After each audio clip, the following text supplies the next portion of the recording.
Oscar Wilde ने कहा था कि एक मर्द एक औरत की पहली मोहब्बत होना चाहता है, जबकि एक औरत मर्द की आखिरी मोहब्बत होना चाहती है। चार्ल्स डिकेंस ने भी कहा था कि मर्द तभी खुशकिस्मत है अगर वो औरत की पहली मोहब्बत है, और औरत तभी खुशकिस्मत है अगर वो मर्द की आखिरी मोहब्बत है। जॉन एलिया का शेर मुझे याद आता है, तुम हकीकत नहीं हो, हसरत हो, जो मिले ख्वाब में वो दौलत हो, दास्तां खत्म होने वाली है, तुम मेरी आखिरी मोहब्बत हो। दरअसल बात यह है कि मर्द औरत की पहली मोहब्बत इसलिए होना चाहता है कि उसे एक यूनिकनेस मिलती है, उसे एक ओनरशिप मिलती है, वहाँ कंपैरिजन नहीं होता, वहाँ कंपटीशन नहीं होता, वहाँ कोई इनसिक्योरिटी नहीं होती, और उसकी फ्रेजाइल ईगो भी डिस्टर्ब नहीं होती। जबकि औरत आखिरी इसलिए होना चाहती है क्योंकि उसके लिए मोहब्बत एक जिंदगी भर का राब्ता है। वो चाहती है कि वहाँ पे परमानेंस हो, स्टेबिलिटी हो, वो चाहती है कि उसके बाद कोई ना आए, जबकि मर्द चाहता है कि उससे पहले कोई ना आया हो। और इस पे शारिक कैफी का बहुत प्यारा शेर है कि आधा मालिक हो जाता है पहला दावेदार किसी का।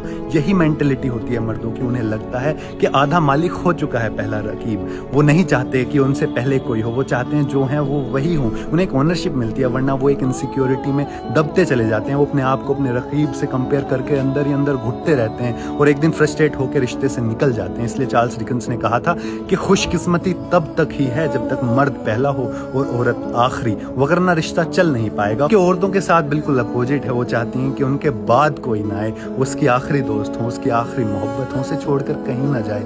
क्योंकि अगर वो पहली मोहब्बत से निकली हैं तो इसी वजह से निकली हैं क्योंकि उसके बाद किसी और को चुन लिया गया है। परवीन शाकिर का शेर है, वो मुझको छोड़कर जिस शख्स के पास गया, बराबरी का भी होता तो सब आ जाता, यानी कि मेरे बाद उसे कोई अच्छा ना मिल जाए। जब लेकिन मर्दों का उल्टा होता है, वो चाहते हैं कि मुझसे पहले तो इसको अच्छा नहीं मिल गया, वो अपने आप को कंपटीशन की नजर से देखने लगते हैं। और मर्दों की इसी इनसिक्योरिटी पे मुझे फराज साहब की नज्म याद आती है, मुझसे पहले तुझे जिस शख्स ने चाहा उसने शायद अब भी तेरा गम दिल से लगा रखा हो, एक बेनाम सी उम्मीद पे अब भी शायद अपने ख्वाबों के जजीरों को सजा रखा हो। मैंने माना शब रोज के हंगामों में वक्त हर गम को भुला देता है, रफ्ता रफ्ता जख्म भर जाए मगर दाग तो रह जाता है, दूरियों से कभी यादें तो नहीं मर सकती। ये भी मुमकिन है एक दिन वो पशेमा होकर तेरे पास आए, जमाने से किनारा कर ले, तू के मासूम भी है, जूद फरामोश भी है, उसकी पैमा शिकनी को भी गवारा कर ले। यानी कि मुझसे पहले तुझे जिस शख्स ने चाहा, वो कितना भी बुरा हो, कितना भी बुरा उसने तेरे साथ किया हो, लेकिन एक रोज ये मुमकिन है कि वो आए, उसे अपनी गलती का एहसास और वो तुझसे माफी मांगे, और तू इतनी मासूम है कि उसकी माफ कर दे और उसके साथ चली जाए। और मेरा क्या होगा क्योंकि मैं दूसरा हूँ। आधा मालिक हो जाता है पहला दावेदार किसी का, वो आधा मालिक तुझे ले जाए और मैं इसी दो राह पे चुपचाप खड़ा रह जाऊँ, वो एक इनसिक्योरिटी है। इसलिए हर एक मर्द चाहता है कि वो औरत की पहली मोहब्बत हो।